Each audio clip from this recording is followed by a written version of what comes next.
Yeah.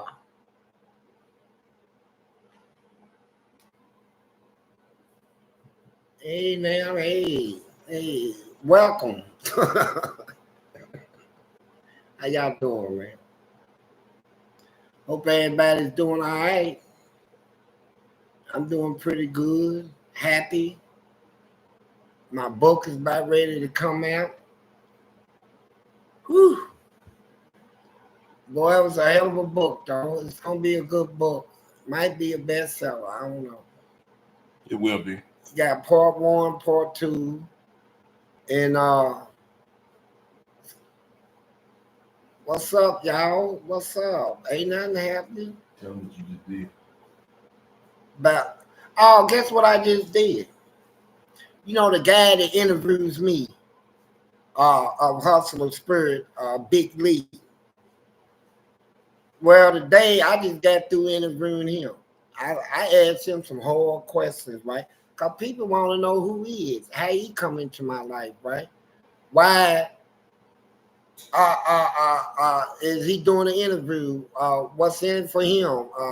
All this stuff. What type of man is he? Is he a criminal? Is he a thief? I did a real live interview with him just now. And he answered the questions, right? I asked him some hard questions. Like one question I asked him, have you ever been locked up? No. I said, fans want to know, what was you like before you met Fleece? Was your life in shambles? You needed some money, you saw opportunity to get Fleece and make something out of him? And he said no. He said he got a degree in electronics. He got his own cleaning services he held for 15 years. He never been locked up. He's an honorable man. He got his own business, his own company. He did these interviews that he's doing to help me. He done found out who I were, man. People all over talk about me. They love Fleece. And they didn't like it when they saw that stuff on the internet talking all this crazy. Now, what's this? Who's donating? Yeah, Lex Henderson. Lex Henderson. Fleece, when is your birthday? 27th of March is my birthday. 27th of March. Aries. And yeah, so you know, I did a good interview just now. Interviewed the person that's doing this interview, and I asked him some every question that I felt y'all want to hear. I asked it. Everything that I felt the fans that listening to me would want to know about the person who's interviewing me. I asked him. I mean, some real hard stuff, you know, and so he's a good dude. Like I told y'all, I didn't grow up with a father figure. I ain't looking for none either. But I never had nobody I could talk to as I was growing up. You know, people you rely on, good advice. I ain't have none of that. No heroes. I couldn't stand Batman. Batman, all them. I couldn't stand him. Superman. I wanted to fight him, and but I met this man. You know, out here in this world, man. It's good to have somebody with a good state of mind that you can rely on and talk to, right? Do you have difficulty sleeping after being let out? As modern day Pharaoh. Yeah, I did. When I first got out, I went to a halfway house, and I'm excited about being out, you know, and really can't really believe it because like I said, I cussed the parole boy out and they gave me parole. Cussed him out. When I say cuss him, I mean cuss him, real nasty, and they gave me parole. And when I got out, I was like paranoid for real. And you know, paranoid. That's what kept me alive in prison, is being paranoid. Kept me, you know, on my P's and Q's. And I had a lot of trouble sleeping, though. I got over it, though. But anyway, uh, other than that, I'm just, you know, still working on the remainder of the book that is coming out. And somebody asked me the other day ago, a girl, she said, hey man, I said, yeah. She said, what prison was you in? I said, I've been in all of them in Kentucky, except one. I ain't never been in Green River. She said, my baby's daddy, his name is so on and so on. Did you know him? I said, yeah, I know him. Why? He told me that he only loved one person, and it was you. I said, look, I don't know what kind of little games y'all playing, but I ain't got time for all this. He said, she said, he couldn't have said it. She said, well, see what she was doing is she been watching these interviews, and she know her man, she don't suspect him doing some gay stuff in prison. So she's trying to fish it out of me. She come right to me, what she called the source. And she trying to use me because she been hearing me talk and all the stuff said on these interviews. And she wanna hear me say that say something bad about him or something, confirm something that she is suspicious of. You know, I go through some of that stuff out here. Then I got people. I done been in a Walmart, and here come 5 gay dudes, 5 of them, all of them black. I'm over shopping, and yeah, when I go shopping, I shop. You know, I spend $400-500. You know, I got 2 baskets. So I heard somebody in back of me said, girl, that's him. That's him. I ain't say nothing. And then one of them say, well, why don't you ask him? So I turned around and I looked at him. I said, how y'all doing? They giggling and stuff, right? So I ain't got time for all this stuff, man. And then one of them say, hey, ain't you the man on the booty man? I said, look, I said, I'm going to address y'all as you would prefer as ladies, even though you means, right?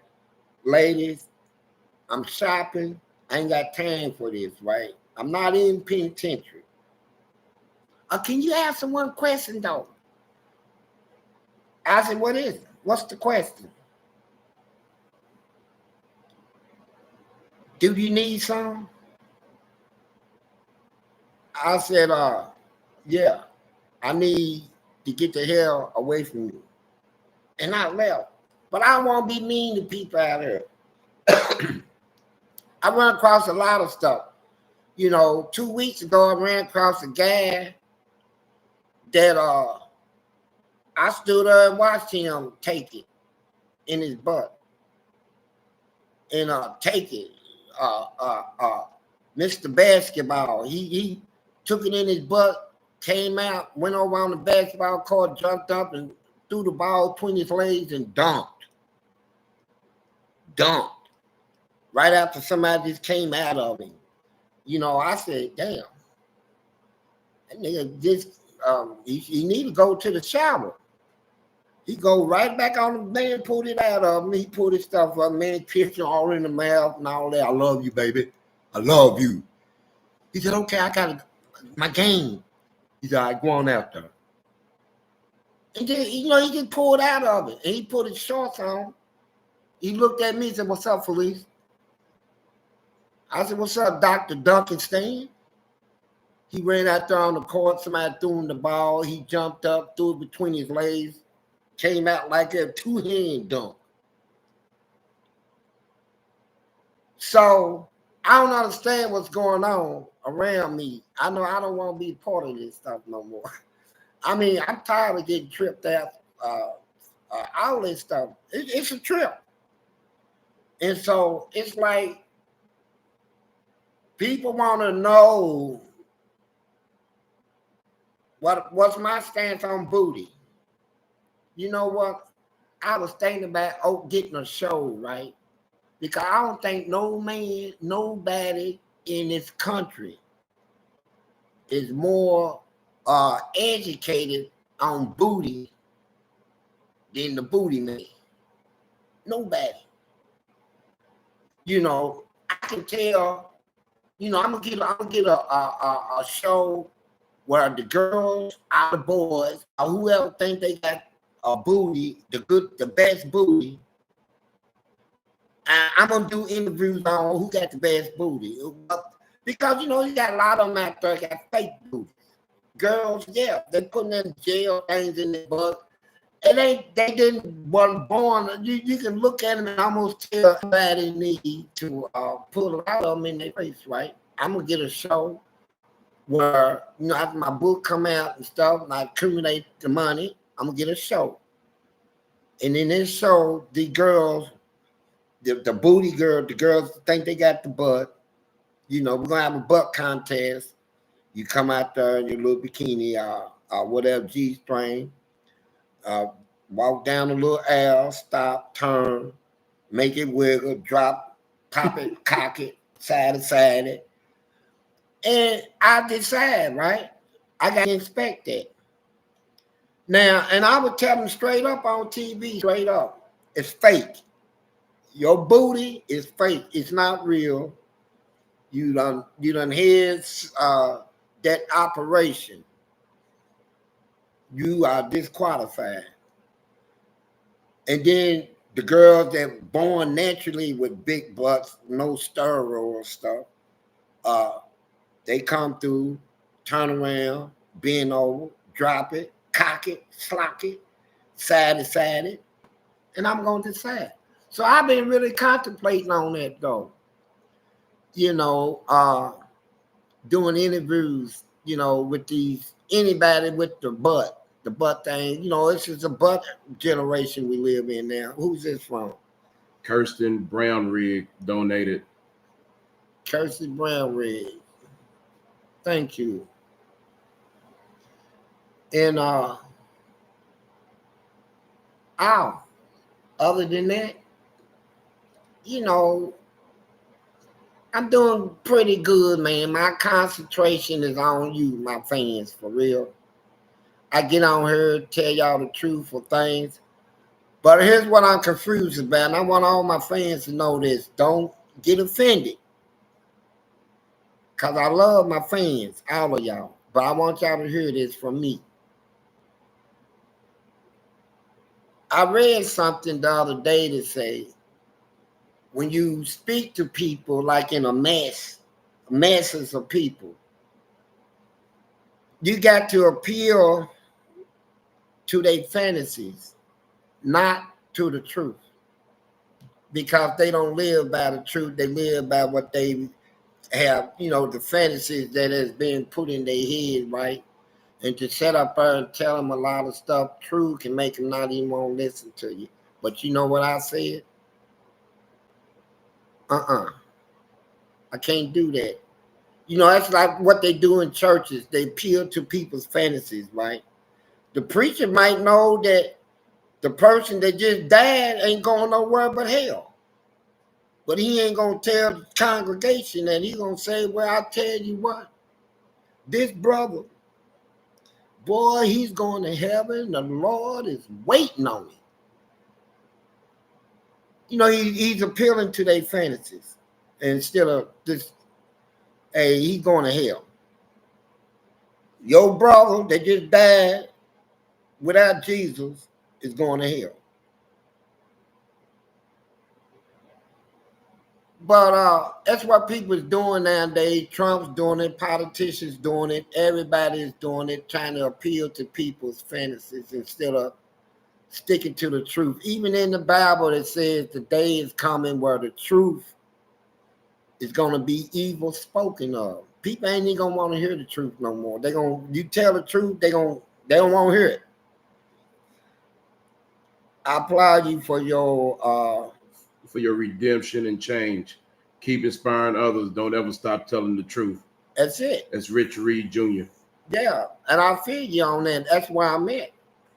And that's why I'm talking about it, is because that's what people want to hear, man. They don't want to hear the same lies they've been hearing all these generations, man. I got up here and I told them the truth. Just like when I told people everybody won't go to heaven, what's up there? When I told them Revelation 12, chapter 12, verse 7, said it's a war up there. Angels is fighting angels up there. Yeah. So you going from wars on earth to wars up there. That's why God said he got to destroy even heaven. It's so bad up there that got to be destroyed with the earth, and he gonna create a new heaven, a new earth. But people don't want to hear it though. So we don't have a chance. Well, I don't know. I'm just gonna live out the best of my life in this world. Whatever comes next, I just got to roll with the punches, right? But I would tell the truth of the matter. But they don't speak it in church. Everybody say God never made a mistake. God admits in the Bible he made a mistake. Yeah. He said he found fault in the first covenant and had to do away with it to establish the new one. He got to destroy the earth in heaven that he created to create a better one because he made a mistake. Hell. You know, we got to keep it real, man. But who else, Dan? Thank you so much for your realness.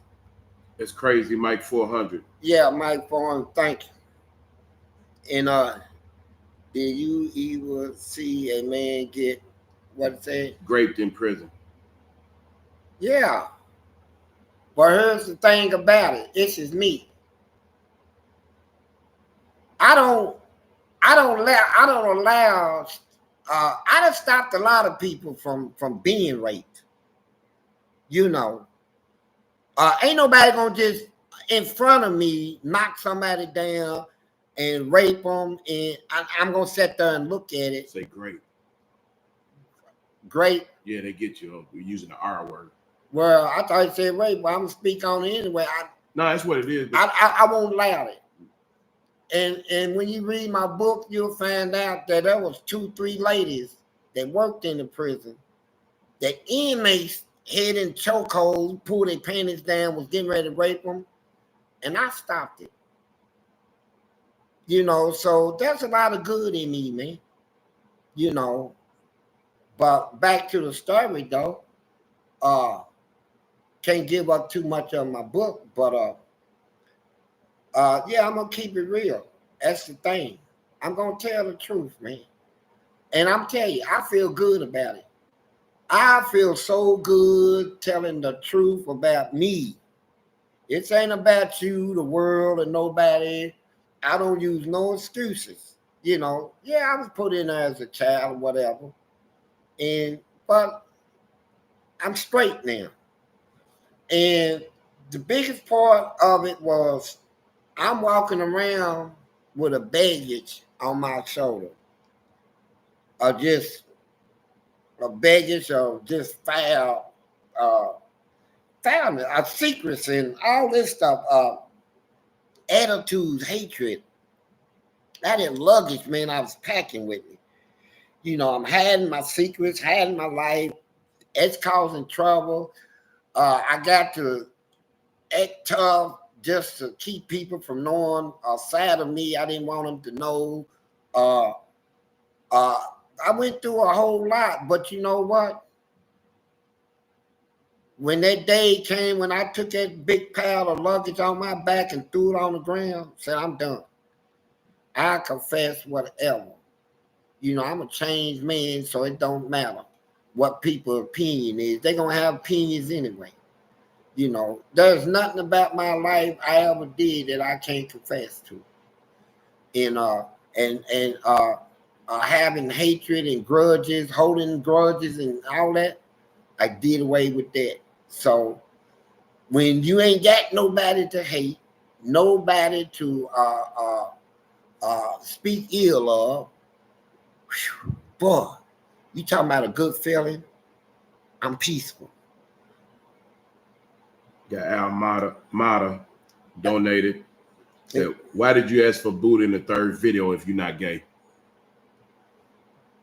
Listen to me. Was it Almada? Yeah. Hear the words coming out of my mouth if you know English. They got a thing in AA where they say, hello, my name is George. I'm an alcoholic. And George ain't drunk in 50 years, but yet still, he got to get up there and say, hey, my name is George. I'm an alcoholic. As far as they're concerned, it's still in you. Now, when you die, giving your last breath, you can say, hey, my name is George, and I'm not an alcoholic. And close your eyes. Because who is to say you won't relapse, right? It's just like you talk about the gay thing. I did gay stuff, and I know I ain't gay. You know, I did a lot of stuff that I can stop. That's the power of my man. I don't know your weakness or what you can't stop doing, but anything I ever did, I can stop doing. I can stop doing.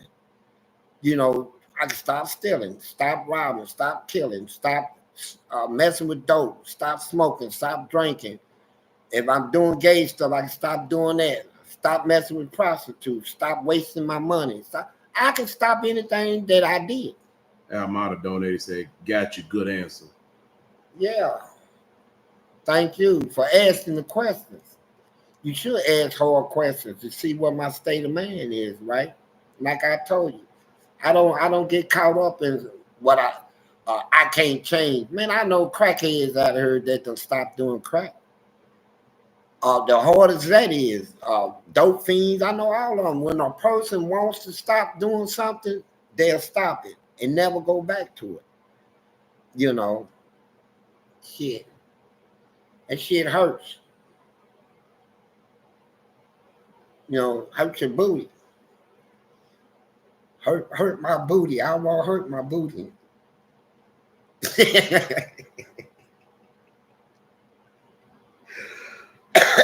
I can joke about it. Almada donated again, said, do you think OJ did it? Well, I never thought it. Only thing about OJ I didn't like is when he got up on his sports thing that day in front of them white people running his mouth, talking about he donated a lot of money to the police department. I was pissed. I said, listen to this nigga. You got black communities out here, ain't got nothing. This nigga. And then them same police he's donated to chased his ass down that highway, didn't he? Got his black ass, didn't he? Keep on donating to him. Yeah. But I never thought nothing else about him. Far as whether he did it, I didn't do it. When it's real tight like that, I leave it to God. God knows. I don't judge that. It was too close. He could have, I couldn't have. Who's this from? It's from Real Number 9, the Real Number 9 show. He said, this is number 9 from the Star Report. Would you become an ambassador for the LGBTQ community? I wouldn't, man.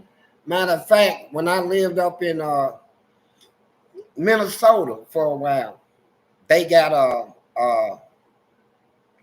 they had a gay parade when I was up there. And they got a gay 90 thing up there too. I walked past it and stuff. I spoke to certain people up there, but I wasn't really. They get their own thing up there. They party hard up there. Dakota's donated. He said, Fleece, if you saw Luther in a thong, would you relapse? It's hard. Now I don't think I would though, but cause once I'm done with something, I don't know, that's a close call. So that nigga start singing, that'll get me right there, boy. Flee. Oh, you know, he not even singing, right? He's cold. Man, they would have killed over him in prison. They would have killed over him, boy. They would have killed over him as Luther would have been loved. They would have, man, all kinds of people got stabbed over him. What's this one? This is Arthur Jackson donated. Arthur Jackson. He says, salute. Thanks for the insight in the last. Is there anyone you look out for currently that's locked up, or did you make any actual friends? Man, I have a lot of friends in prison, and there are people that I ain't got much, but I always look out for people, man. I got some friends I've been looking out for. You know, I don't leave nobody dead. I'm not like that. I got out, I looked out, and I'm still doing it. You know, I scrape up little pennies here and there. Here, man, because I know in prison, $20 a week, you rich. If you can spend $20 a week at the canteen, you got it going on, you know. So, you know, I seen 50. You know, I got 4 people, I seen 52 a week. You know, help them out, man. Who's next? Let me finish. Anyway, now that's the thing that people don't realize. You know, some of my best friends. You want to ask a question? All you got to donate is $2. Yeah, if you want to ask a question, just donate $2. If you got a question to ask, $1.90 or $2. Almada said Nate Boone made a video telling kids not to be like him. That's good. That's good. He did a good thing. The first thing he should have said was, don't even listen to the video. Just don't be like me, and then cut it. You know, I mean, you think about, let's say if he was a hitman, done killed all them people. That's families. That's families that is grieving to this day over their loved one missing them that this nigga took out of her. Now he's a rat and he's in a witness protection, all this stuff, right? Trying to make videos. Judas. The Judas of my people. Damn, nigga. Got a donation from Kirsten Brown Rig again. Cool. Kirsten Brown Rig. Yeah. Said I can sing and dance. That's good. That's good, Kirsten. But you telling the wrong person, you should get on America Idol. America Got Talent. Tell him that you can sing. They're gonna tell you to show it. Let's see what you can do. Got a donation from YAARAMIRYAAGR. Sorry, I can't pronounce it, bro. Yeah. Said you will fit in with Lincoln and Poncho at exclusive 773. I don't know what that is. I don't know what it is either. I'm not gonna front and say I do and say, yeah, you're right, because I don't even know what the hell it is. But I fit in wherever I go, bro. I blend like that. Got one from Kelly Jean Duran Salas, I guess. Said, hey, Fleece and Big Lee, you're telling nothing but the truth. Keep doing your thing. We appreciate that, Kelly. Yeah, we do. We do appreciate it. They know I'm telling the truth. And it's just like, you know, everything before they got on TDJs and on T.I.'s son and all that. Before all them videos and stuff even came out, I was the first one that spoke on it. I spoke on it. I spoke on all of them, and then they just start coming rolling. People want to hear it. They want people to tell the truth, man. You know, just like all this stuff with Tupac, all the people behind that. You know, all the stuff Jay-Z done and allegedly. But here's the point. If I know it, I'm gonna tell you. I'm gonna tell you. Yeah. We got the biggest donation of the day from A Train. A Train. He said, give one of your friends 50 on me. All right, A Train. Thank you, my friend. I sure will. Yes, sir. This is That's what I really hustle for. My friends still locked up, man. You know, I do look good out here. Not that real good, but I think of people, man. You know, I know where I came from. Yeah, Almada again. Boone said he killed nothing but other killers.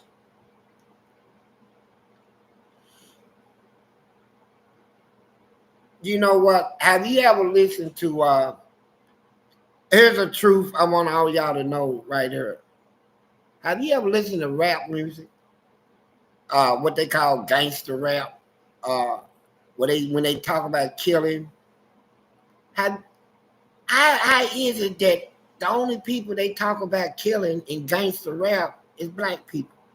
I never heard them say, I'm gonna get you, hunky. I'm gonna kill the hoochie. I'm gonna kill this Mexican. You don't hear none of that shit. It's always I'm gonna kill a nigga. And all the girls, the black girls are bitches and hoes. That's all I heard, man. And so I'm not with that shit. You know, and this Nate Boone punk, you know, he gonna try to you can't justify murder, man. You know, I can say, yeah, I killed 8 people and all of them was one number criminals, not able human beings, punk. Got one from Hart donated. Appreciate it, Hart. Yeah, appreciate it. I can see killing when your life is being on the land threatened. Your loved ones, where it's a no choice. But to just go out here just because you think you're a gangster, somebody give you $100, go kill somebody. I mean, come on, man. You ain't nothing, man. Nate Boone ain't nothing but crap, bro. You can't make it up, bro. Got one from White Boy Rory. Said number 9 wants to give Fleece his cheeks per. Who? White Boy Rory said number 9 wants to give Fleece his cheeks. What, some booty? Shit. I pass. But anyway, thanks for the invite. You know, number 9, whoever. I don't know who it is. Number 9 didn't actually say it. Okay. White Boy Rory just saying that's what he said. Well, can't say please what? But you know, that's just how I am, man. I'm just truthful. Got one from Arthur Jackson. Arthur Jackson. Man, that last video when Fleece was doing the quarterback number 32, 8, 12, man, that had me dead. Hey, Fleece, call another play. Man, I'm telling you, man, 14. That's how they doing shit. Needs to serve, man, they hard. They reaching their pants. And see, they don't be wearing the jockey straps. They reaching their shit and pull that thing up. And they said, cause everybody they want him. 14. He'll cock his ass up. 16. I had legs to go down low. He get ready to take off. 4. Hand him the ball. Ass wobbling while he running. They seen that, man. Everybody hard. Niggas can't wait to jump on this. And they'll tackle him. And then dude lay right on top of him, be hunching and stuff while everybody else be tackling. Now, you know somebody's hunching you, man. And then he be like playing it off like, nigga, don't try to get back up. He said, man, get off of me, man. And he would come. They do. You can't even play sports in penitentiary because they on their freak stuff. You know, just like you shoot the ball, 3-pointers. Niggas run up to you. You know how they smack your ass? Good shot. They don't do that. They run up to you and dig. Squeeze your ass. Good shot, baby. And you be like, hold up, nigga. Nigga, I'm done, nigga. I don't want to play with you freak niggas no more, man. Y'all niggas can't play ball. Can't do nothing with them. You know, you can't even shoot pool. When I seen people shoot pool and, you know, like, you get ready to bank it blankets 2 times around the table and back. So you bend over, you got the, and people be standing right in the back of you. Damn, he cocked that up. Man, that ass is open, ain't it? And you put the pool stick down, you like, hey man, you win, bro. Going out the door. So, I mean, that's prison. Now who's next? You got Lil Holly donated. Said, what was your favorite prison job or hustle? Man, a janitor. Because with the janitorial job, I can run all around the cell house, right? Pass items, pick up stuff, you know, get my freak on if I want to, you know. Everybody's locked in. I'm the only one out running around. So I like that. Janitorial, you know. That's how I was able to get my weed and stuff. I had weed in man. I had weed in penitentiary, man. A lot of it. Thanks to my officers. My officers. So the gorge made it possible. They was they made it possible. They became, see, if I was doing the math wrong, I mean, they were fighting them when I should be recruiting them. I said, man, you fighting these guards, recruit them. Make them your guards. Deprogram them. Take all that, what they was trained in, and put your own shit in them. And I did it. I used the bar of duty to do it. Or what else? We got one from T-Mac, man. He said, how was the prison system changed over the years to providing inmates with providing stuff for free to locking stuff behind commissary? Stuff free. First of all, prison is just like going to Vegas. They bet on everything. Everything. They bet on game shows, anything you want, anything. And so most people in prison, they got more bums in prison, gangster bums. Do you understand that? The gangsters that was out here making all this money, selling all this dope and whatever they doing, get locked up, go to prison, is in prison bombing. Hey man, can I get a noodle? Bombing noodles and shit, bro. Now this is Mr. Gangster, big baller on the street in the prison, bombing. And there ain't nobody in there. Once you come in there like that, I'm not gonna let you get up. No, nigga, I heard about you on the street. I'm gonna keep you right here. I'm gonna let you borrow a lot of shit. I'm gonna keep you in debt, keep you in debt, keep you in debt. Cause you know why they bombing? Cause when they get locked up, don't nobody want food with them. Families, loved ones, to cut them out. Prisons are full of bums. You think you got bums out here? You can't even go through the canteen and without 40 or 50 people. Hey, can you get me a noodle, a honey bun? Hey, please, can I get a cup of coffee from you? And you walk the yard with a sack of groceries, they follow you, man. They'll do anything in there. They'll wash your underwear, your socks, your t-shirts with their bare hands for some noodles and a sandwich and a pop. These is gangsters on the streets that was running through the neighborhoods, got all the money, pulled out. But in prison, they ain't got nothing. Got April McLean donated. It's a huge fan. Yeah. Hey, yeah, thank you. I really appreciate you. Got one Almada again, donated. You ever loan out stuff knowing the inmates was broke?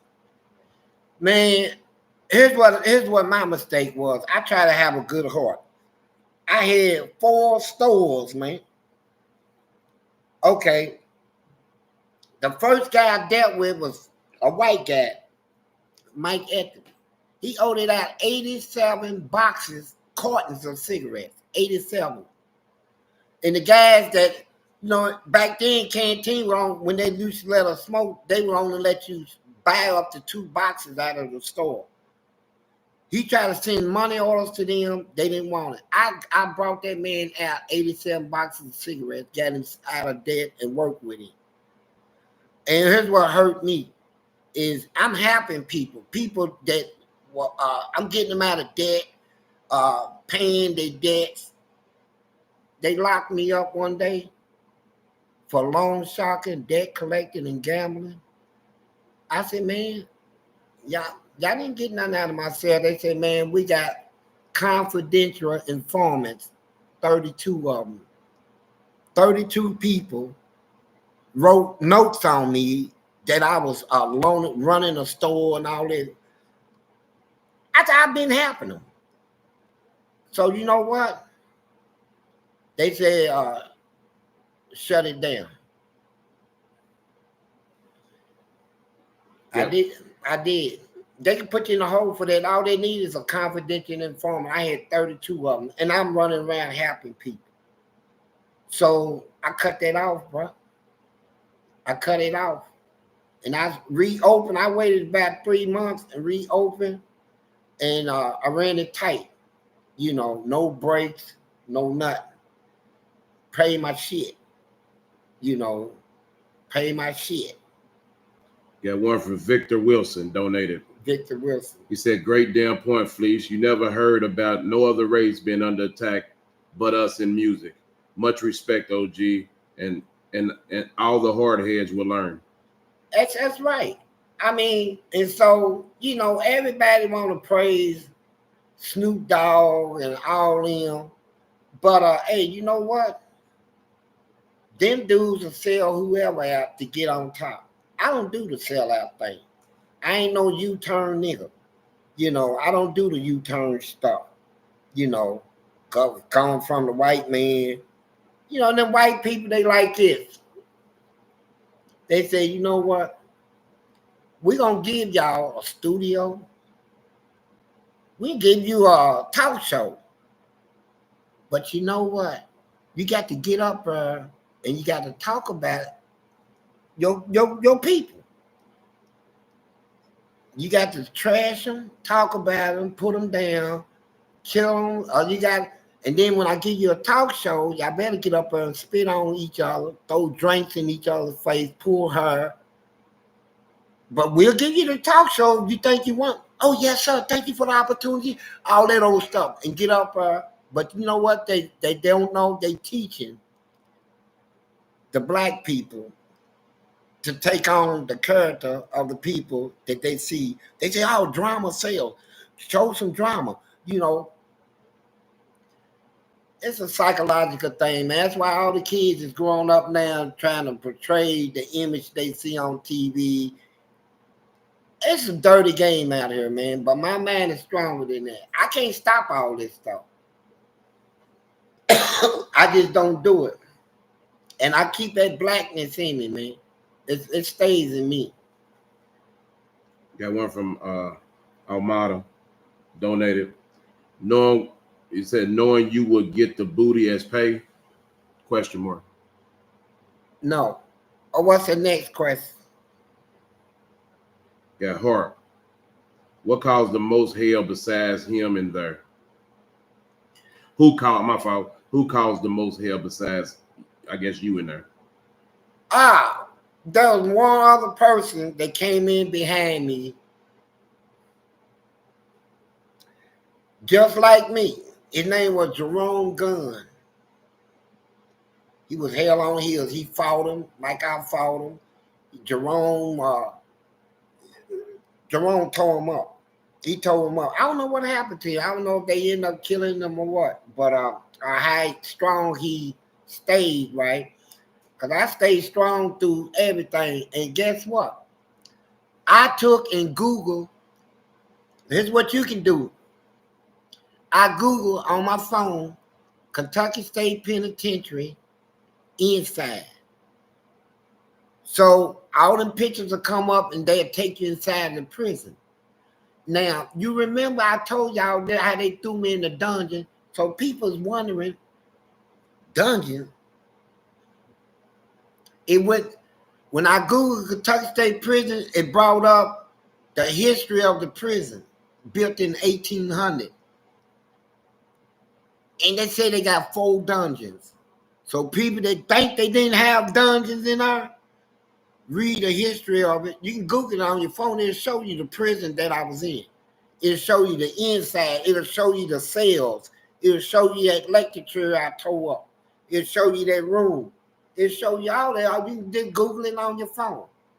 But I told the truth. I was the last one in that dungeon that they said nobody can live past 3 days in. I was in there almost 2 weeks. Survived. I did. Got one from Michael Henry. Michael Henry. Are you still in touch with any of the old greats, Louisville hoop players, Durrell Griffin, Phil Bond, Wesley Cox, Ricky Gallen? Yeah, let me tell you. Bobby Turner. Yeah, I know Bobby Turner used to live on Virginia Avenue. I've been in his house. But listen, I get out and I got a job at the fairgrounds. They having a basketball tournament there. And like NBA stars, they got sons and stuff competing in the tournament. So I was like on a cleaning crew. So Durrell Griffin sitting over in the stand with his little bodyguard. Some nigga, man, I wish I could whoop that dude that was with him. His bodyguard, I wanted to whoop him. And I said, "What's up, Griff?" He said, "Hey." He said, "Who are you?" I told him who I am, man. Griff loves me for real, bro. Hey, you know what? Hey, and then that bodyguard gonna holler, "Hey, you got the." I said, "Man, look, I ain't the one. You better back up." I knew Griff. I the one that taught Griff dunk off the wall.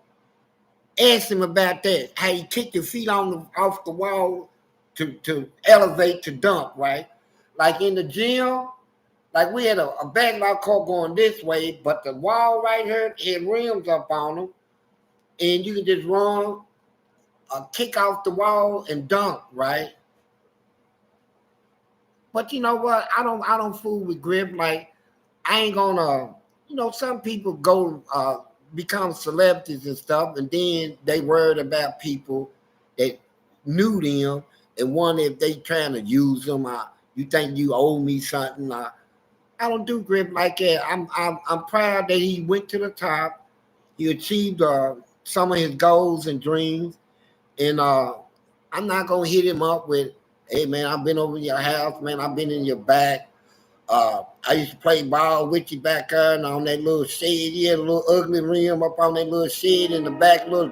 His back, like the alley, it wasn't an alley, it was just like a dusty ass little alley road, like right in his back of his house.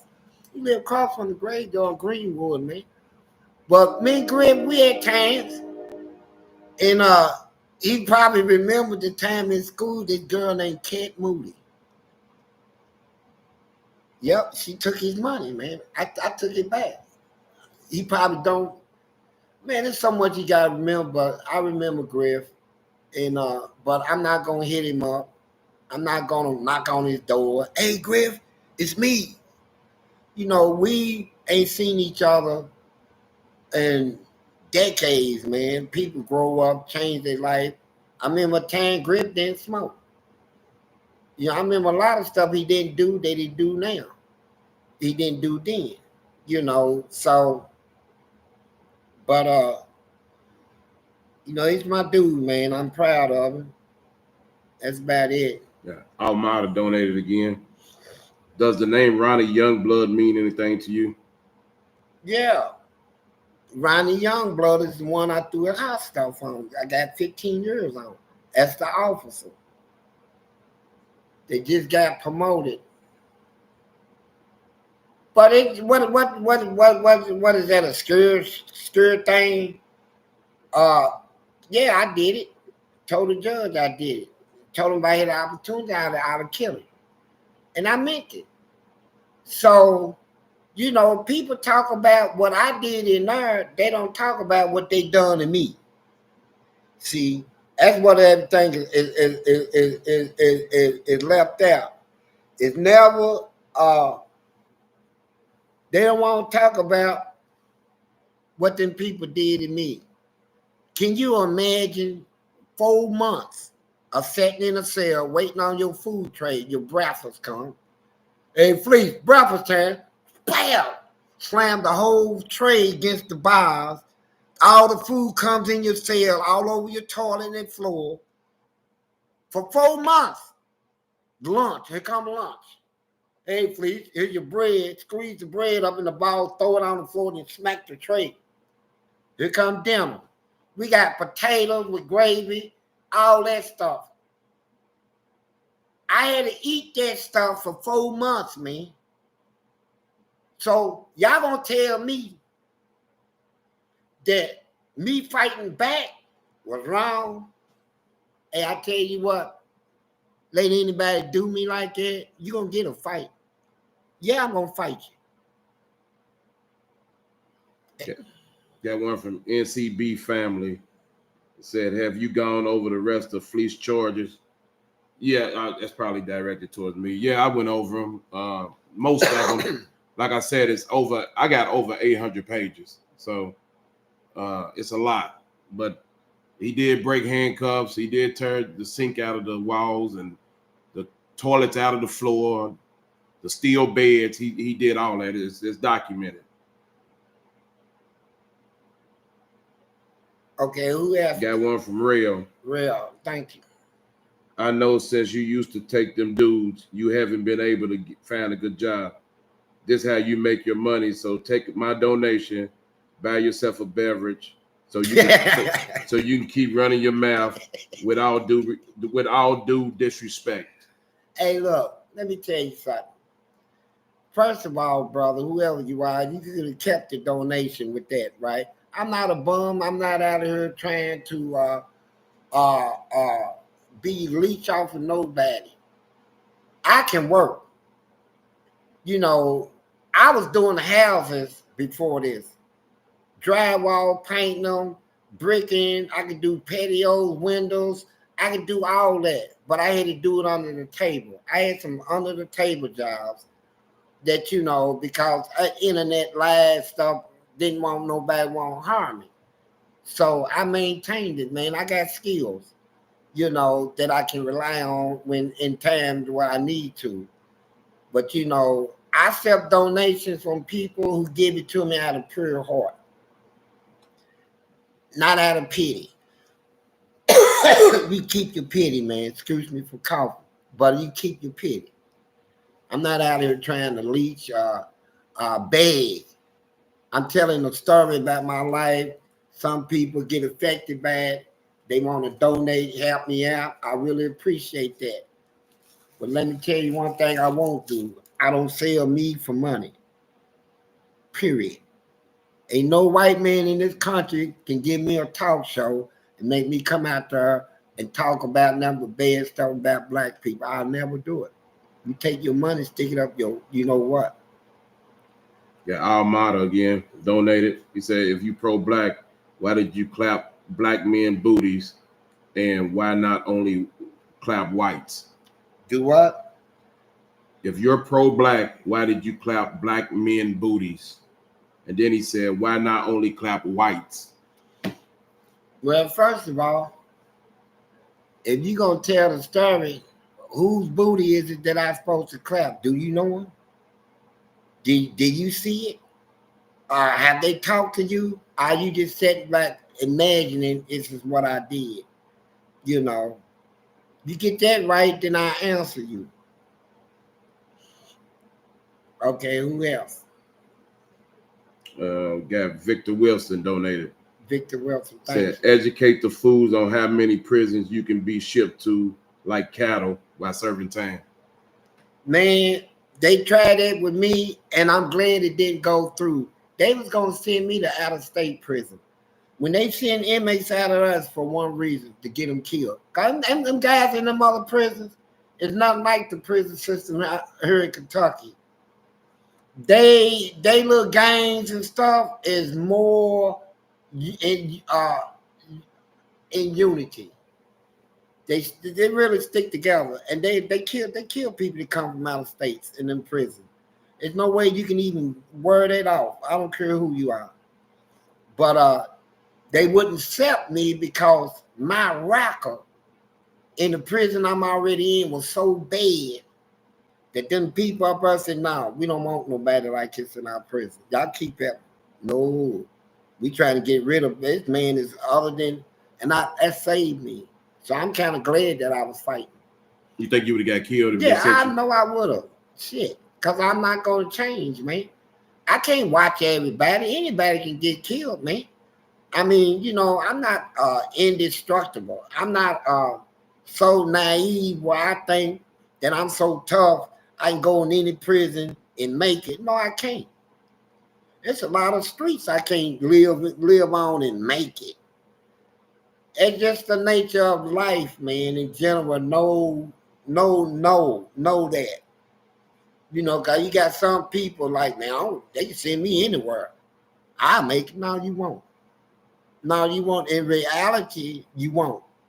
In your fantasy, yeah, you probably could make it in anywhere. That's just like telling me like, Fleece, if they threw you over in the jungles of Africa, I bet you can survive. I bet I can't.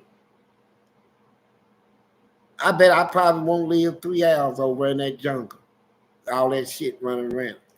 Hell. We got one from Christopher Chirino. I guess that's how you pronounce it. Thank you. Said, Fleece, can you give a shout out to my dog Goldie? Yeah, I give a shout out to Goldie. Goldie. And you know where I heard Goldie there? The Mac. Goldie the Mac. That was a movie. Books and everything. He was a pimp. Goldie. Got another from Almada. Almada. He said, Fleece, cash out me $50. I'm in need, bro. You know what? If I thought it wasn't a test, I would. I already know my heart. I don't like people to test me, man. Try to play a game. You know what Jesus said in the Bible? He said, I'm going to tell you, this is the trick to it. This is a dark sentence. Ask a preacher what's a dark sentence, he wouldn't know. Let me tell y'all the truth what a dark sentence is. It is a sentence that contains two meanings. One hidden and one revealed. Like Jesus said, love your enemies. All right? That's revealed. Now he's going to tell you who they are. He said, bless them that curse you, do good to them that hate you, and pray for them that despitefully try to use you and persecute you.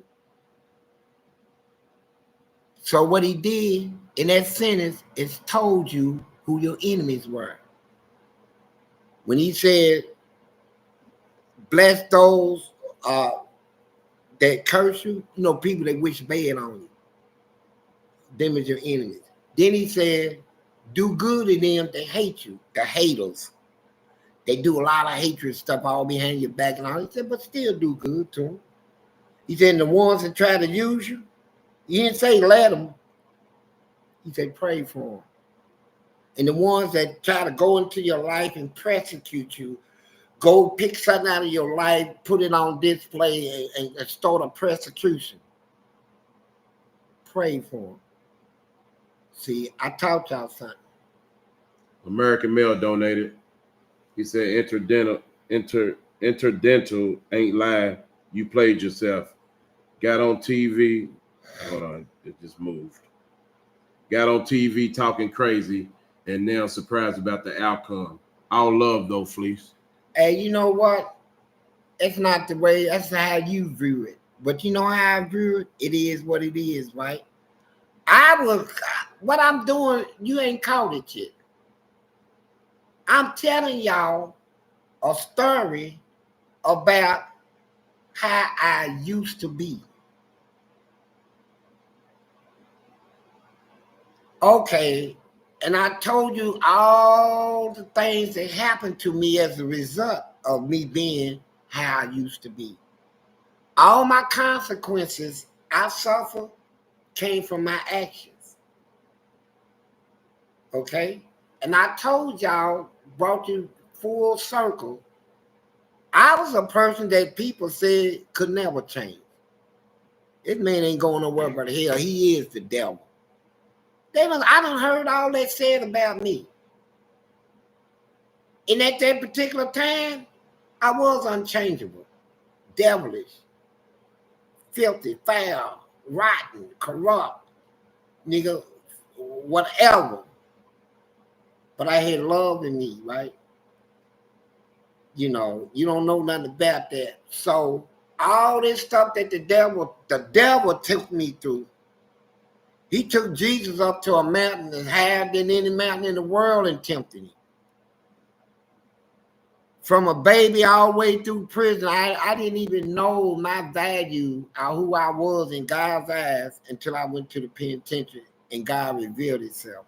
When I came out of that prison, yeah. Now I know all of it's real. It ain't a fantasy like I thought it was. And I'm scared. Yeah, scared. I'm scared to do wrong. I'm afraid to do it now. And out here now, I do so much good. It's like I'm trying to make up for all the wrong I done. Put it on a scale, it's like this. I did that much wrong to this much good. When I tip that scale where I got more good, I feel more good about myself. So, yeah, you got it all wrong. I know I changed. I know I'm a good person. I don't care what y'all say. Persecute me all you want. They persecuted Jesus. And guess what? Here's something else I'm going to teach you. Them people that said his blood be on us and on our children before they crucified him took a curse upon their kids through all generations, bro. Them same persecutors have kids that populated the earth doing the same thing their forefathers did in the day of Jesus. Persecute people. Modern day persecution is gossip, criticism, getting on TV, going into people's personal lives, pulling it out. It's true. I'm afraid of God. All right, you're going to have to learn that on your own. Okay, what's the next? Almada donated. Clap. He said clap means sex. You said you had sex with men, right? Yeah, I did. What's the point? I confess my sins, buddy. I can confess to anybody. Matter of fact, the first person I confessed it to was my mama. But you know what? She told me I don't want to hear it. That type of talk. That's between you and the Lord, son. I will always love you to my death. And she did. So, you know, I tell people this.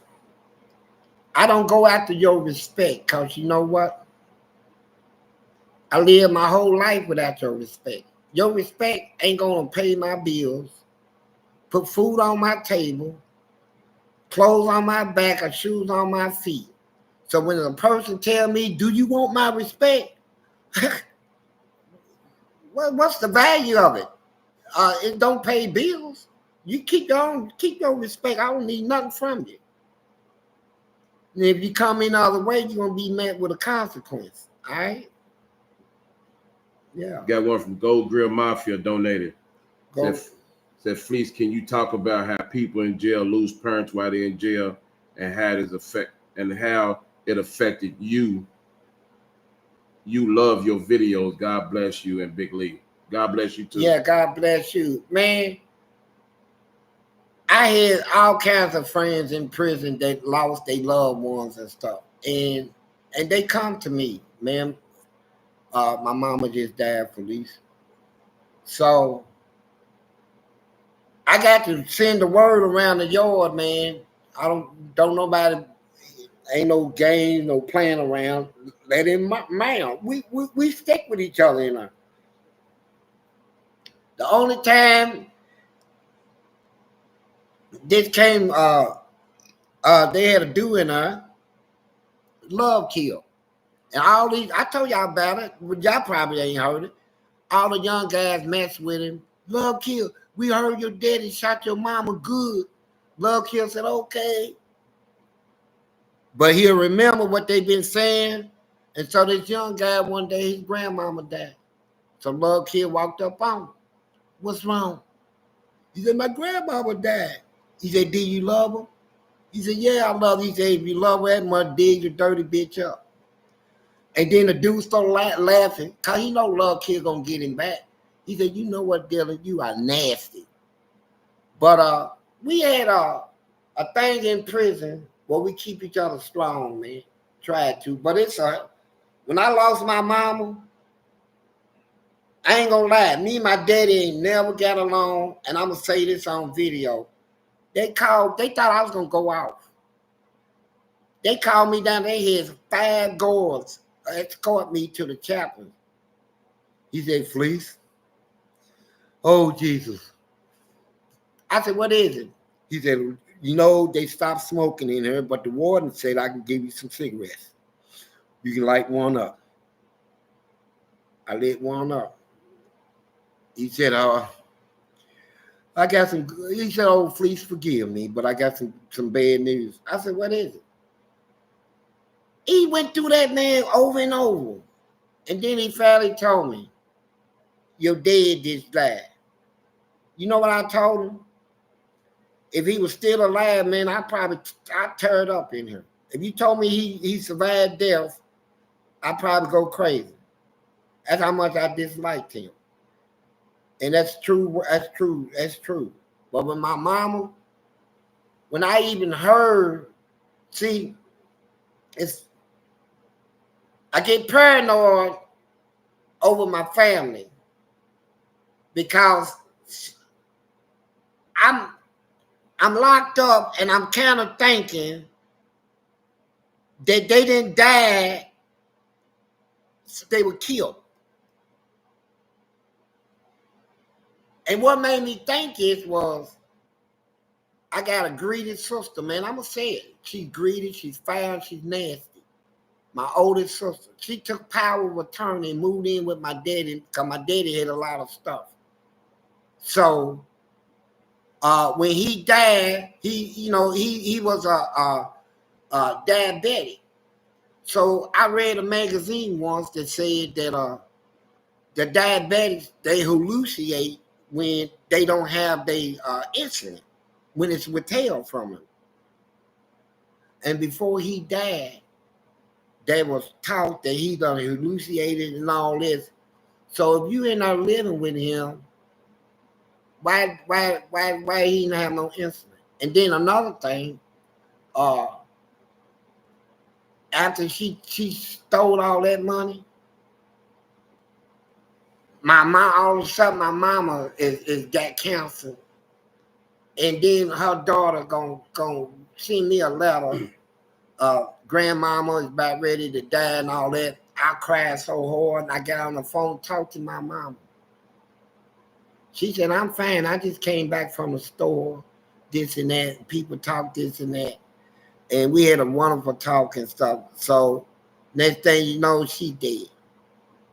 So I don't like that particular sister because I had a dream about her. I want this known. I'm going to show you how God is.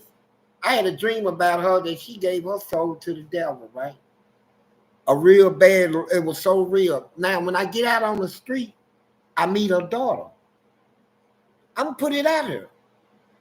Her name is Cherie Bond. And so my niece, they got all kind of college degrees and stuff. So we in the car together. So I said, what's been happening while I was locked up? She said, Uncle Fleece, I got 6 college degrees. I went to the Marines and contacted counsel, and they gave me a medical discharge, gave me 6 months to live. 6 months. And I was living with mama, and at the time, mom and daddy was divorced, and mama threw me out of the house. I said, come on now. That don't even sound like my sister. I forgot about that dream that I had. And she said, Uncle Fleece, mama looked me in the face and said, Cherie, I gave my soul to the devil. And as soon as she said that, something jumped inside of me, made me go all the way back to that. And you know what? It's true. It's some foul stuff going on in this world, bro. And I never forget it. And so, yeah, I love my mama, man. I miss my mama. I cried on my mama 3-4 times here recently, man. Just driving down the highway, the song come on, I just bust out crying, man. I love my mama. And I wish she had lived to see the day that her baby boys, what she called me, they made a full change, you know. But if we ain't got nobody, we got mama. About man, it's not like what's this next one? Accurate Shooter 2X. He said, Fleece, if you could take back one thing you did in retaliation to a gourd, what incident would you take back, if so?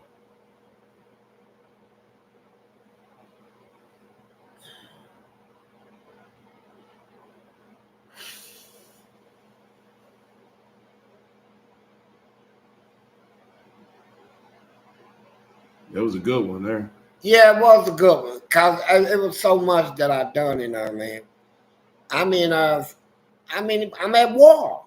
I'm at war with a whole system. Me by myself. Which one would you take back? If I could, I just have to pick one, right? Okay, I would say it'll be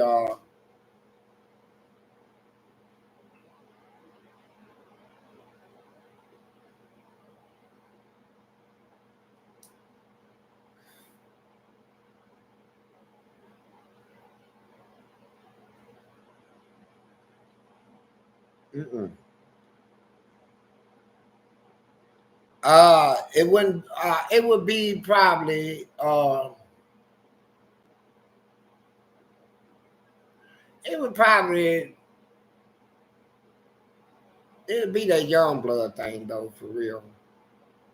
When you threw the hot yeah, and you know, even though I can talk tough about it, but on the real side, that's the worstest thing I ever did to a human being on this earth. And that I consider, you know, that type of pain that I put on him. A 5-gallon bucket of boiling bleach that I boiled for 3 hours before I threw it in his face, right? I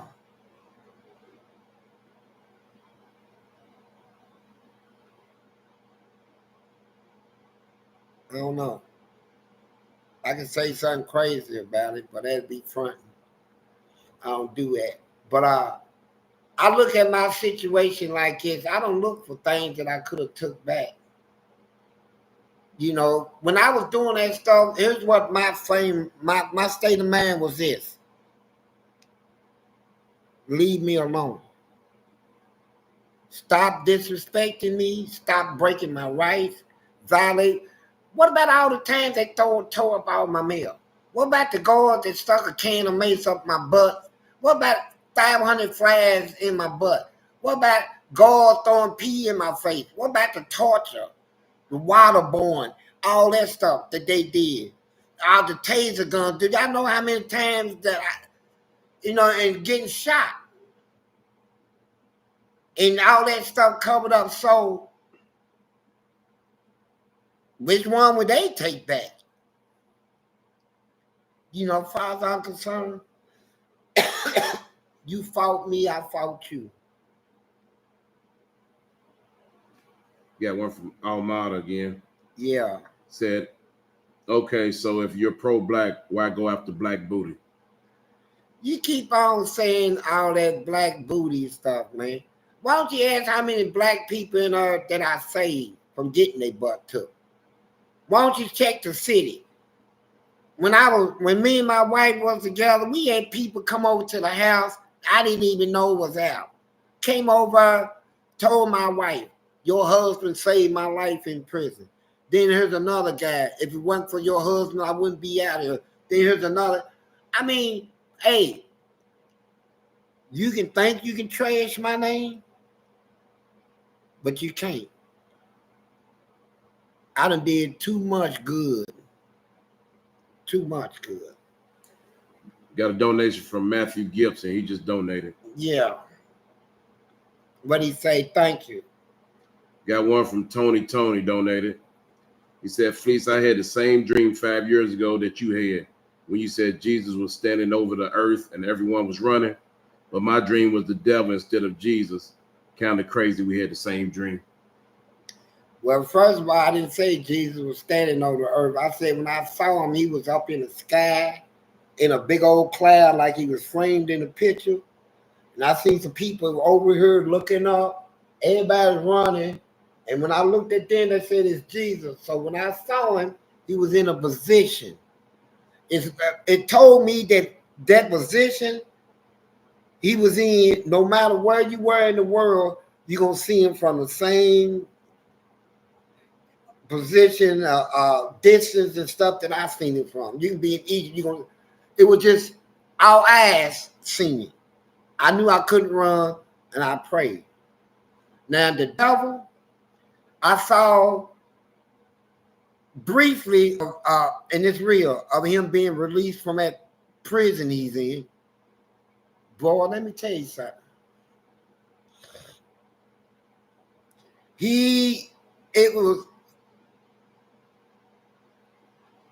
People don't know what's getting ready to happen in this world, and I'm wasting my time trying to tell them because they ain't gonna believe it anyway.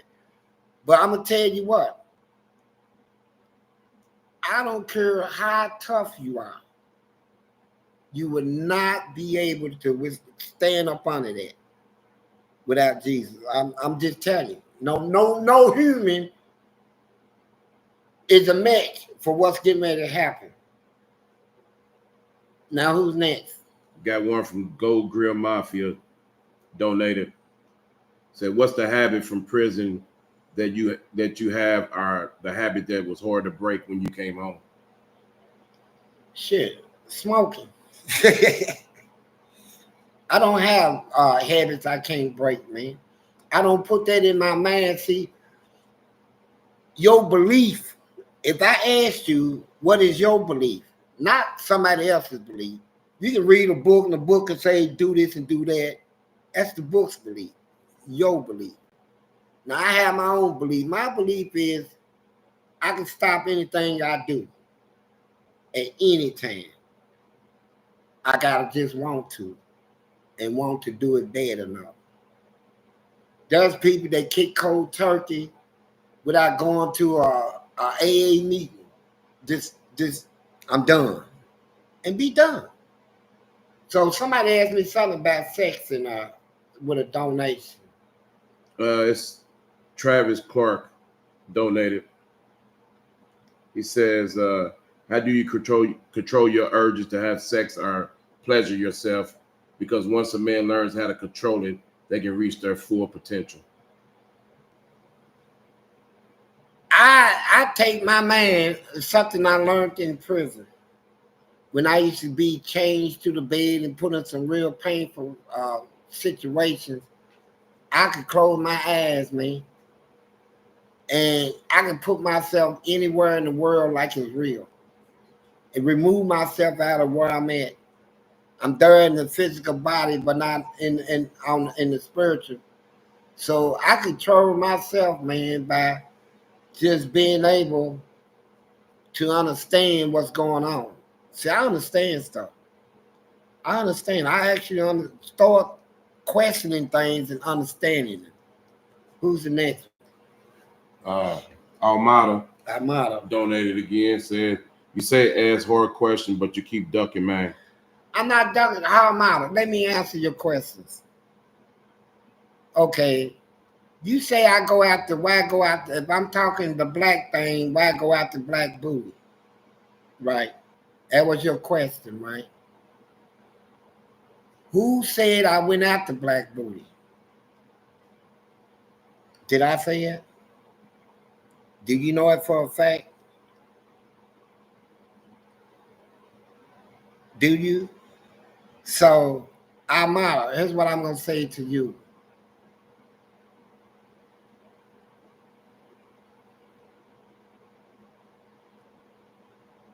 When I'm in prison, I even out here, having seen how things are, I know what's in my heart, right? Hey, you ridiculous, man. You know what? So you trying to turn this into a black-white thing, right? He like black booty.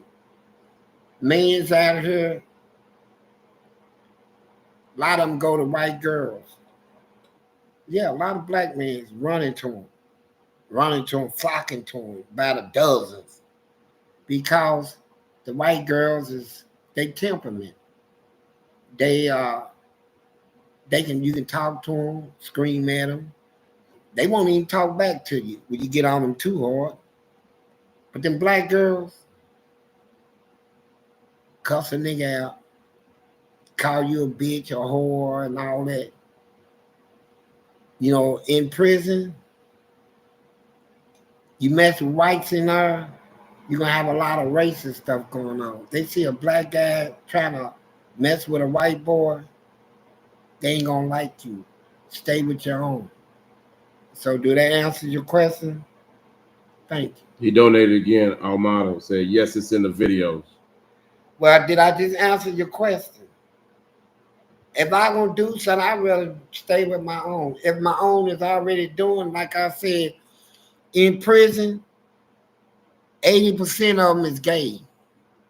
Right? White, black, Mexican, whatever they are. 80%. I don't care what they tell you. 80% is gay. I'm being probably leaning it on it. They ain't gonna tell you though. They ain't gonna tell you mean dude was sell bunkies, man. That was my sell bunkie. Niggas cool as hell. But they ain't gonna tell you what they do at night. Mr. Cool as hell.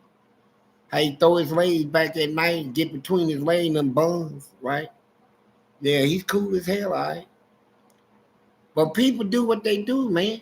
If I have a preference, if I'm gay, I say, you know what, I know I'm gay, but if I'm gonna mess around, I would choose to mess with a black, somebody's already gay. You trying to make it look like somebody's trying to turn somebody out. And as a matter of fact, you so deep in it, you make me wonder about you, Armada. Who are you? Who's Armada? What would Armada do in a cell, a prison cell, with me, Armada? You want to ask questions? Is that what it is? You think I'm gonna come after your butt? Do you only like black butt? Well, I don't know if you black. But anyway, Armada, I ain't gonna mess with you. Got a donation from Blue Blood Royalty. Blue blood. Said, what's up, Fleece and Big Lee? What's up, man? Hey, how you doing now? And thank you for your donation. Got one from Travis Scott. Travis Scott. Were there inmates that turned chalk mouth and spied on the inmates for the guards for favors? Let me tell you something. The penitentiary is full of them. And you know what they are? Most of them is the gangsters. They're doing it. They teach them guards our slang language. They for special favors. They write notes on people. See, Eddyville is 300 miles from the city. And a lot of them families can't make it that distance. And then they get scared when they see all the violence in the prison. They want to get transferred to another prison where they feel safe in. So yeah, they turn chalk mouth, they turn rats. There's so many. Let me tell you, they got a protected custody unit. The more rats on the yard than in PC. More rats on the yard walking around every day than they are in the little witness protection PC thing. That everybody say you're a piece of shit if you go up there. They do more ratting on the yard than anywhere, man. Yeah. So I know what's going on. Got another donation from Blue Blood Royalty. Said, Fleece, how long have you been out?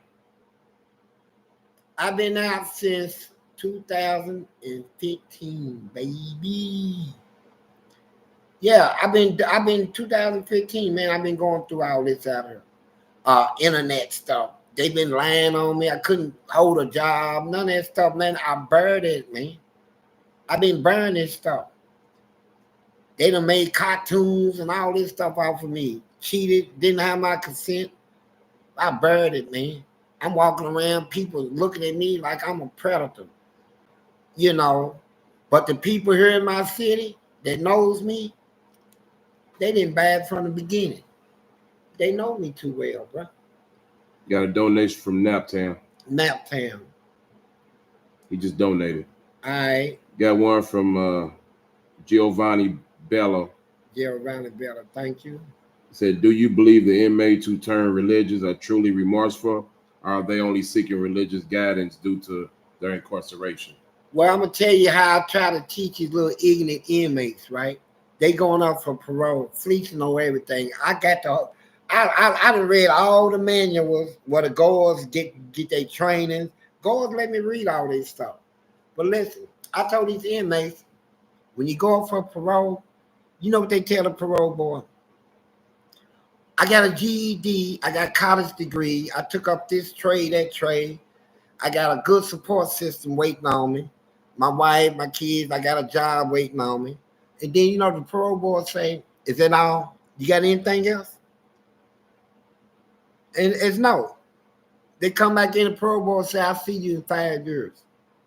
5 years? Then I got all this going. Out of everything you said, not once did you say any remorseful thing about what you did to get you in there. You didn't show no remorse for it. So, yeah.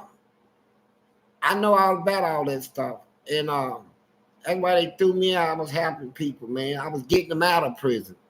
So do you think they seek religious guidance due to their incarceration? No, they seek religious guidance for protection.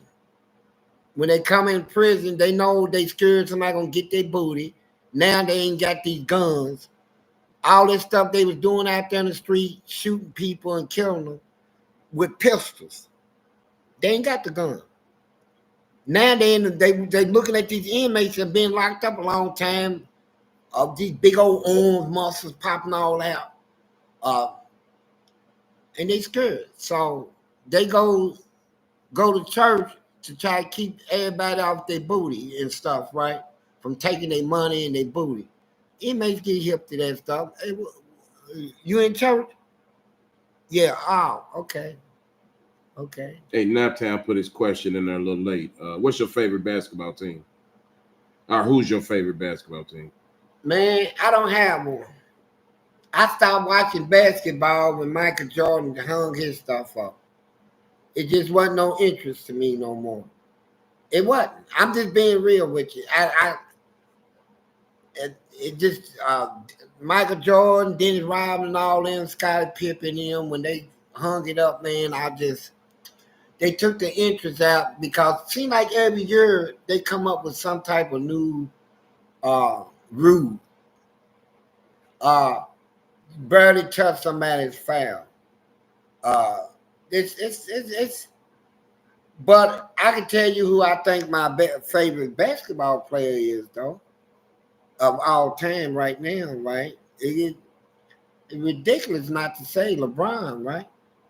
LeBron James. I mean, if a person didn't pick that big old strong dude, bro. I mean, look at him, man. Look at what he's putting in. Look at his work. Look at his body. How his body holds up to all that running back and forth. All this. The man is a beast, man. In that sport right there, if you don't say LeBron James above anybody out there, you ain't saying nothing, man. But I don't watch enough to know about it, but I don't keep up with it no more. Got Blue Blood Royalty donated. Said, can you please whoop Dante? I've been waiting to see the hook off the jab. Hey, you know what? I tried something first with Dante. If hook off the jab may be a little too extreme. I might just smack. Open hand smack, right? I try him on that first, right? See if he bows to that first. You know, give him a chance. Smack him. I said, what, nigga? And if he backs down, then I don't even have to hook off the jab. That's only when I'm really, man, on the ropes. I throw a hook off the jab. It's my only safety left, right? But usually I used to come out, you know, I try to end a fight before even, I don't let the fight go too long. But Dante, let me tell you something, Dante. We ain't been seeing you on YouTube or nothing. What happened? You know what? You probably done shut down or you ran out of money. Don't nobody want to listen to you no more. Because you keep on trying to attack their superstar, which is me, Fleece. Keep on making, you know, I called you out, bro. And people don't, they like, Dante, you know, he called Fleece out talking about you put Fleece to sleep and all that. But when I try to set it up where we can meet to give you that opportunity to put me to sleep, right? You camp out, so people don't want to listen to you no more. I'm gonna put you to sleep for real in my arms, bro. Now, I said that I'm done with that gay stuff, but you got me so furious, Dante, that if we fought, this is how I will fight you. Naked. I don't care what you wear. I'm gonna have on just a pair of underwear, nothing else, a pair of underwear, some tennis shoes, and I'm gonna tell you before we fight that if I get you on that ground, I'm going up in you, right? And you got to consent to it. Write out a agreement form, and we go in your backyard, bro. We'll fight all day, and I bet you I'll get up in you. Bet you. I just want to prove that to you that I can do that, man. Anybody else? Yeah, we got another from Blue Blood Royalty. Said, did you keep in contact with any of your homies I catch you had in inmates? Hold on, just in prison? Yeah, hold on. Yeah. It flipped on me. When you got out. Yeah, I did. I just got through talking about it, Blue, bro. I got people now and I send $50 a week to, man. You know, I know them guys in there suffering, man. They were my friends too, you know. $50 a week, man. Yeah. Almada 4 again. of them. Almada again. What Almada say? He said, I am black. Just asking, bro. You said so. I did. Okay, Almada. But look, let me ask you something else. Are you curious about, you didn't answer my question, what would you do if you was in a cell with me, Almada? Me and you cell bunkies. And you know, I'm gonna give you the bottom bunk so I can sit on your bed and talk to you. So what would we talk about?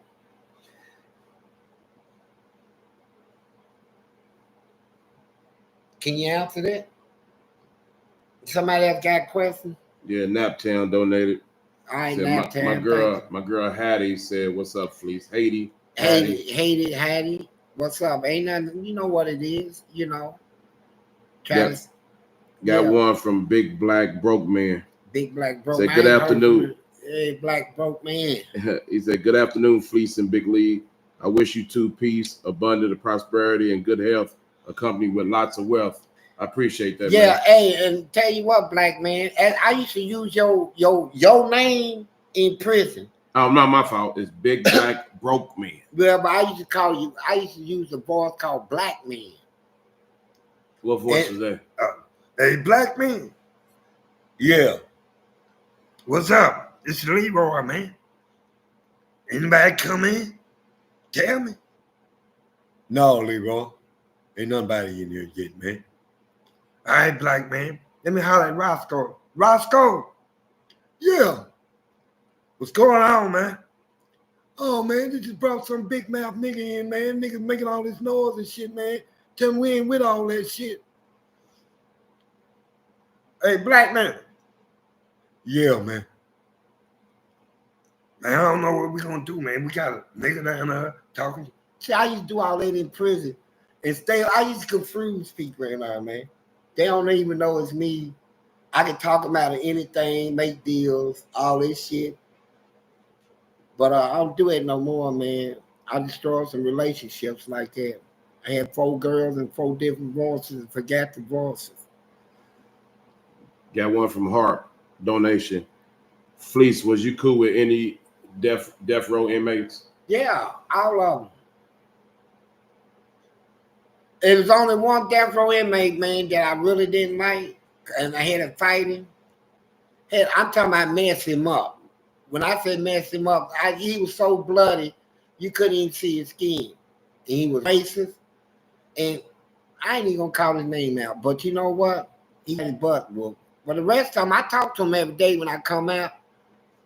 That's why I tell people all the time, the worstest thing you can do is tell somebody they never getting out of prison. And that's worse than a death lecture, because you walk past and you see them getting older and older and older, and they see it, and it's torment to them. It hurts them. They're going through pain. Now they are forced to look at what they did. You know, you kill them, you killing somebody that never even had an opportunity to look in the mirror and what he done. But now you say, no, I don't want him to have a death sentence, life without. I want him to sit in that place, and that day gonna come. 20, 30 years from now, he gonna see himself in the mirror. He gonna see that ugly man that killed somebody in my family. You know, and it happens like that. They want to die. They be wanting to die. I seen one guy used to appeal this case. They took him off of death row, Brian Moore, appealed his case, put him back on death row. He wants to be on there. Some of them want to die, man. Got Blue Blood Royalty. He said, Fleece, you be having me laughing. All right, thank you, Blue Blood Royalty. We got one from Gold Grill Mafia. Gold Grill Mafia. Can you do the Luther voice? It took me out the first time I heard you sing like him. Shit. You almost took me out talking about the mafia. Shit, you got me scared. I better do this right. Hold up. What he say? He wants you to do the Luther voice. See, I can get you that in my mind. Said, no, Luther his voice was just, I didn't know until later in the year that he was gay, right? And but I you know, he's cute. And then I can hear him now. I'm in the cell with him. He just come in, Luther, sit down. Hi, Fleece. And I'll be like, shit. Man, are you really Luther? Yes. And then when you get up in him, ooh, oh. What's that song he used to sing, man? Love won't let me win. Oh. Hey, boy. I would pass out. You hear me? I'm glad it never happened between me and Luther, man. I would have took him to the grave, bro. I'd have killed over that nigga. I'd have stayed up in him. Every time he come out on stage, before he go out, I'll poke him. Here, take this with you, baby. Before you go on stage, hold up, baby. Oh. Ooh. Hey, boy, I would just scream, bro. And but that's enough for Luther, man. He's all right, man. Got one from Brian Cranford. Who's your favorite between Nicki Minaj, Meg Thee Stallion, or Sexy Red? Sexy Red. See, I'm gonna tell you why, man. Sexy Red is dope. You know, Nicki Minaj, she offended me when she came into the rap game. See, everybody come in with you pay your dues, right? We don't have people up there representing that really trying to take a spot they ain't earned, right? Like Aretha Franklin, she earned the title Queen of Soul. Mary J earned the title Queen of Hip Hop. That's Mary J.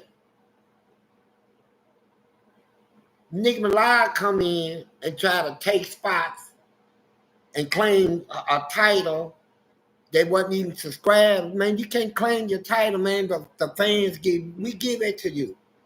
You can't take nothing like that. I didn't like her when she came in with that little stupid gangster attitude, thinking she can take a title. You don't take titles, you earn them. Mary Jane earned her. Rita Franklin, Queen of Soul, Mary Jane. Can't nobody outdo her on this hip hop stuff. Now rap, Dirty Red, man. Sexy Red. Sexy, yeah, I call her Dirty Red. Oh, okay. You know, she's tight, and she comes in with the script, man. You know, Nicki Minaj came in thinking that, you know, a big butt, and showing your butt could give you a title. Man, you got girls all over America got big butts, man. That's old school stuff. You know, is that all you got is a big butt? Where's your brains? You know, where's your work ethics? You know, we ain't gonna give a title to somebody that don't deserve it. And Nicki Minaj didn't deserve that title like she done took over, right? We got one from Boss Dog Santana for life. He said, "Why are you a freak, man?" It's just the dog in me.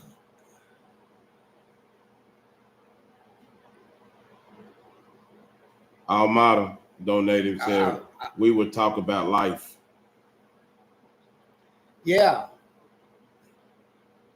If you was in the cell when we would talk about life, yeah, we would. You know, I sat there when you lay down on the bed. You know, you be tired and stuff. I would still be talking to you, and we'll talk about life from day to day. You know, until next day, we talking about life, maybe creating life. So, got Giovanni Bella said, "In your 40 years incarceration, do you believe in the government idea of prison reform? Did it reform you, and if so, in what way?" Yeah, prison reform is real, man. And we got them two smoking firebrand in the system, man. They started like that. When the first prison was put up in Pennsylvania, religious people had it put up because they was killing people. Instead of trying to, they said, let us put up prisons, go in and reform them. By chance, we can turn a lot of them from wrong to good. So modern day reform is, before I left the prison, I done fought for that reform. And before I left, it's up and running. But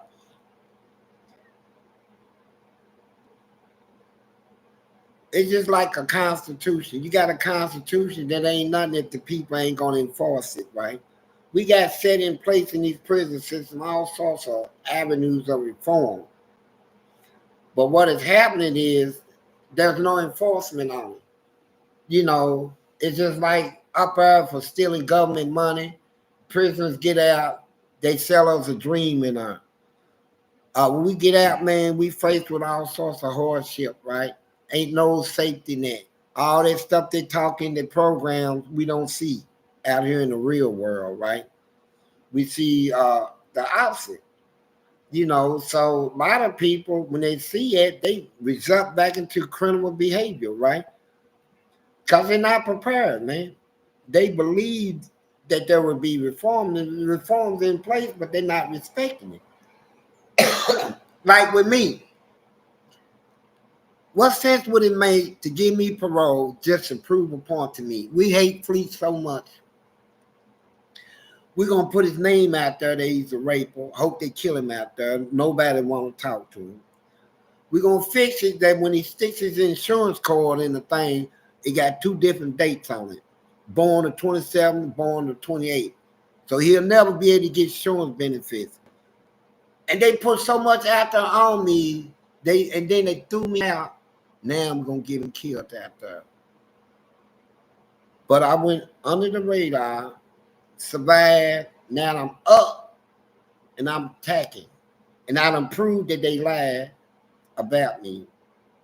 So I tell you, man, the reform is there. And look at how many times I try to reform. I mean, People tell me, man, you did all that time in prison, you can get disability, you can get this. And people ain't give me nothing. They told me, get out of their face. I went to 7 county to get counseling. Nothing. So you can't tell me I ain't participated in your little programs out here that for some reason you got set up just to give y'all jobs, white people jobs, and black people, whoever you giving a job to, you giving it to them a job, but they're not doing their job. So that's it. Got one from Tony. Tony Fleece, what's your favorite? I think he said cologne. And what is your favorite comic? I don't wear all that cologne stuff. I put on anything. I take a bath, take a shower, and rub something under my arm, deodorant, speed stick. I learned this lesson in prison when I worked a cleaning service in prison.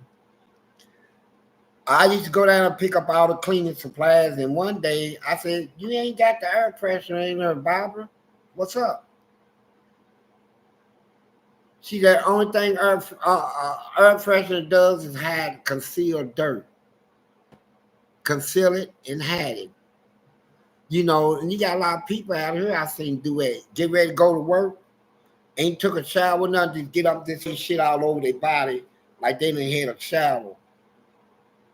So I don't do that. I take a shower and just rub this deodorant. I'm done. You got one from Michael Henry. He said, I know Muhammad Ali, Cassius Clay is from Louisville. Do you have any stories about him back in the 60s? I met him. I met him at my school, man, College Elementary School in the Port Duval neighborhood. All you gotta do is check the rackle.